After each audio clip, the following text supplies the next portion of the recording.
ఈరోజు అంతర్జాతీయ స్త్రీ హింస నిర్మూలన దినోత్సవం అనే కార్యక్రమం మన ఆర్బిటి సంస్థ ప్రతి సంవత్సరం చేస్తూనే ఉంది.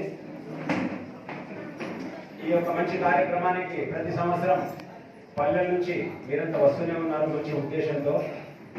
ఇది రావడం అటెండ్ కావడమే కాదు, ఈ ఉద్దేశం ఏమిటో దీన్ని మనం పాటించాలి, పాటించేటట్టు ప్రయత్నించాలి. నేను ఇప్పుడైతే మాట్లాడడానికి కాదు, చిన్న పాట పాడడానికి వచ్చినాను. కాబట్టి ఆడవాళ్ళ గురించే పాడాల్సి వస్తుంది. ఎందుకంటే ఆడాళ్ళ జాలి కథలు వినవమ్మ జానకమ్మ, తాళిని కట్టి మొగుడు